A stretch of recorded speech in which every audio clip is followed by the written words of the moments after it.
The leopard went straight for Ilhan and ignored all the pesky attacks from the military. Suddenly, it was hit by blue lightning, straight in the eye. Everyone looked in the sky, and in a helicopter there was a pretty blue-haired woman.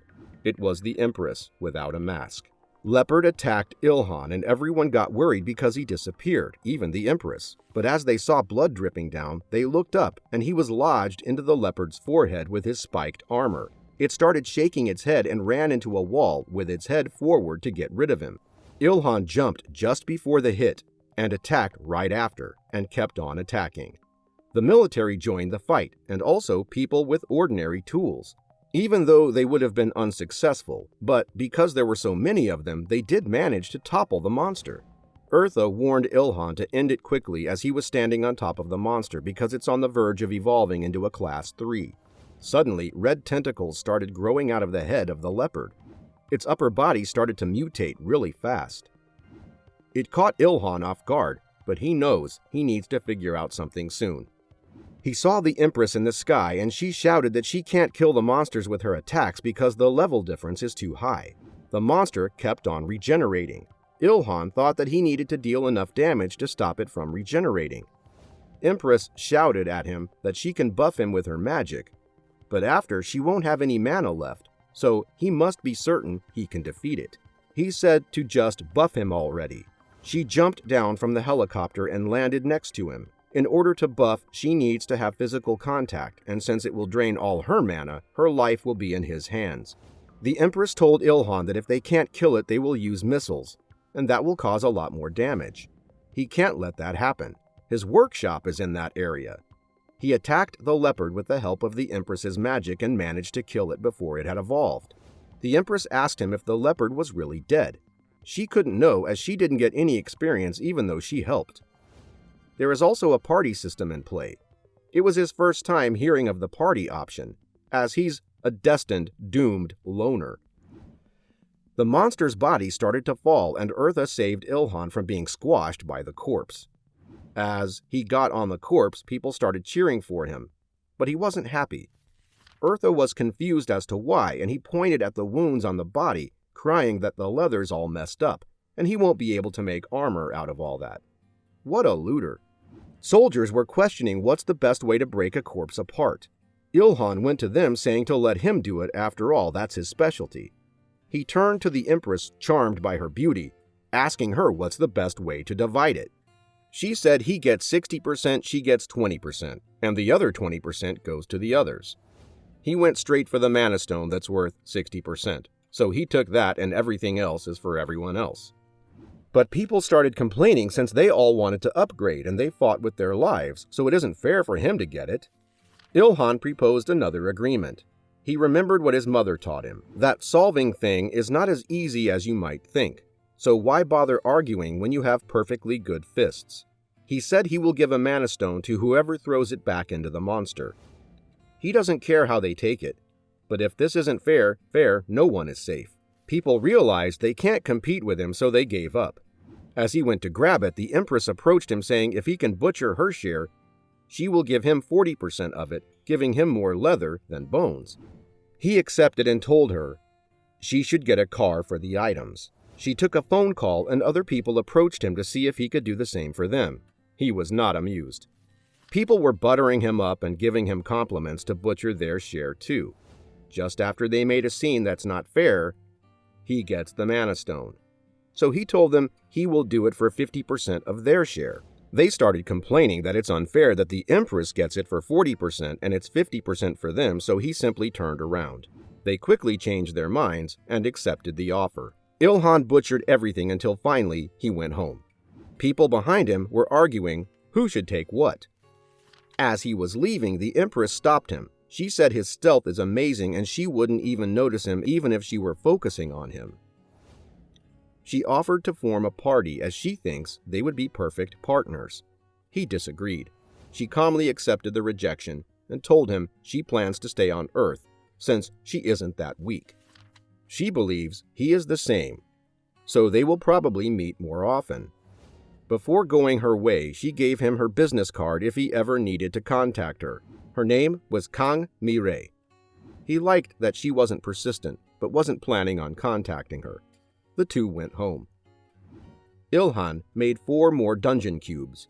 Eartha was wondering why tertiary-class monsters were already about to form. Something wasn't right. He didn't get it. Why was she frustrated at that? She screamed at him. Why are you so relaxed? That's his world problem. Doesn't he realize what a big problem that is in a world of only a few people with primary titles? The balance was way off, even if people are training in other world. The monster's evolution is too fast. He said there's no point to be worried since he can't do anything about it right now. How are other countries handling it? But only Korea is getting tertiary-class monsters. He figured that the trap must be the problem, if it's only happening in Korea. Eartha gasped.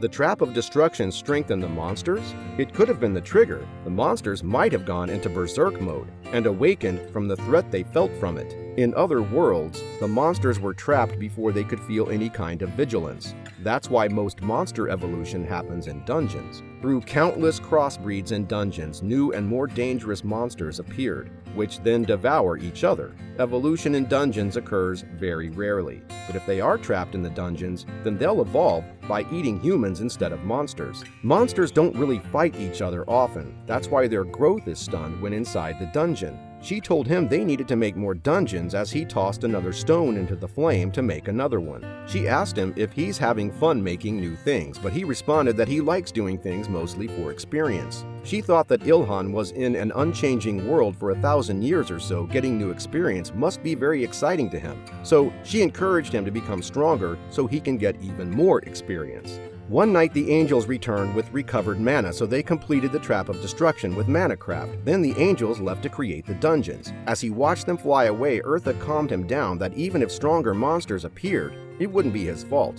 He stretched and went home to rest. After taking a shower, Ilhan asked Eartha if he bulked up. She, without looking up from the TV, told him if he hasn't figured out yet that he evolves with every level. He was very proud of his stronger appearance, and after messing with Eartha for a bit, he went to sleep. She had some thoughts about how amazing he actually is and remembered that Lita asked her if she thinks he's amazing too, right? Smiling, she blushed and was angry at those thoughts. In the other room, Ilhan was dreaming about his Lita. He woke up to the status window saying he reached rest level max skill. Eartha was surprised, as that is an SSS rank skill.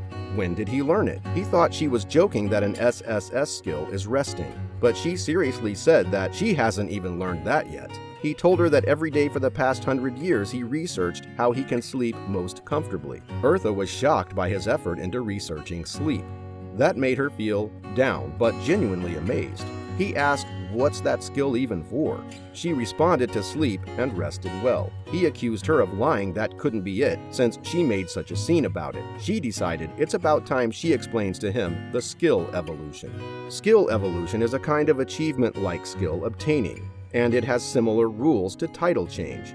It offers new paths according to the user's experiences. It's like a pathway of Akashic records. The skills he has have satisfied the requirements for evolution are taijutsu, spear arts, rest, and health. Butchering and blacksmith don't have further levels. He already maxed them. Stealth is a skill he can't control actively, so minus that, taijutsu and spear arts have evolution requirements too hard for him at this level. And that's why she didn't bring up skill evolution until now.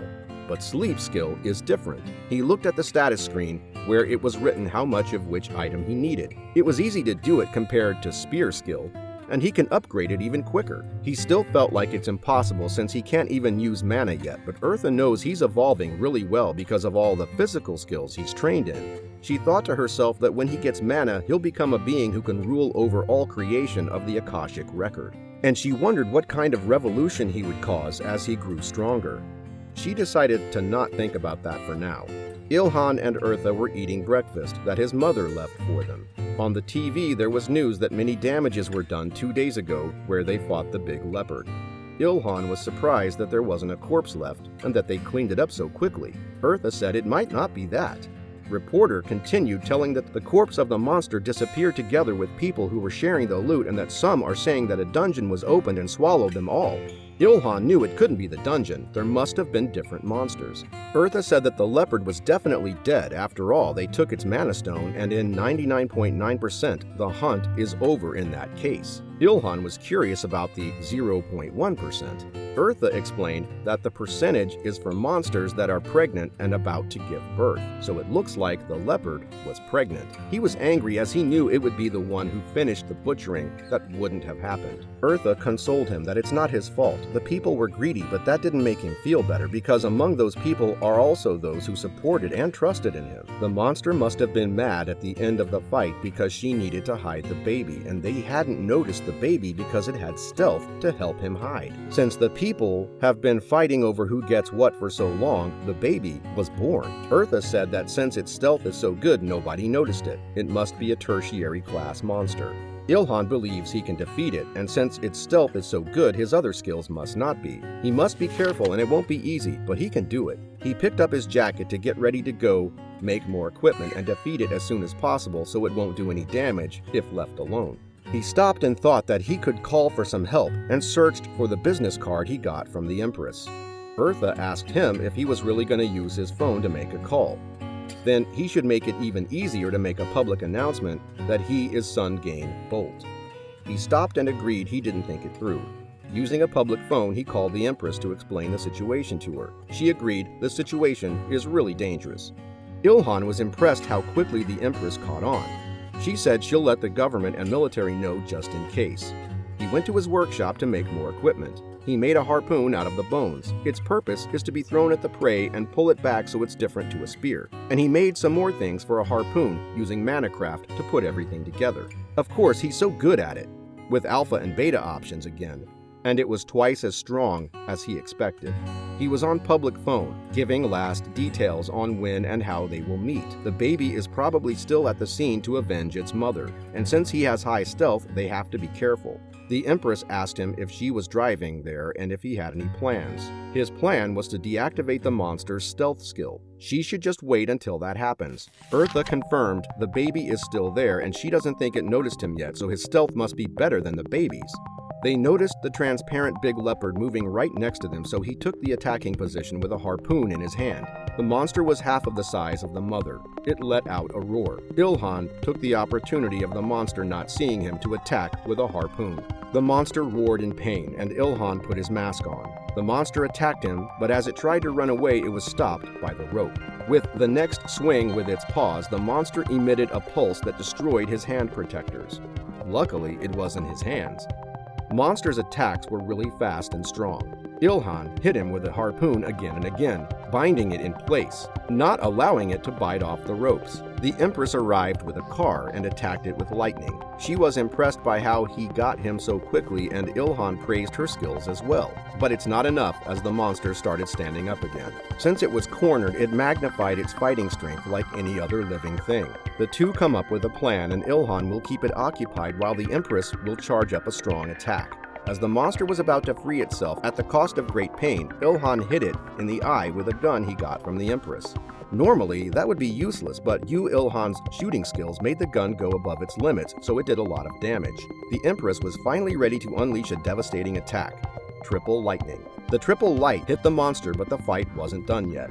Leopard used stealth and hid from her, but that never worked on Ilhan. He tied up the monster before he finished it off. He offered the Empress to form a party. She gladly accepted.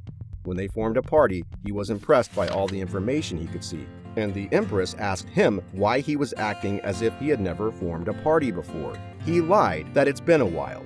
They finally killed the monster, and Ilhan jumped from level 28 to 36 in one go. They both felt nauseous from all the experience they received in one go.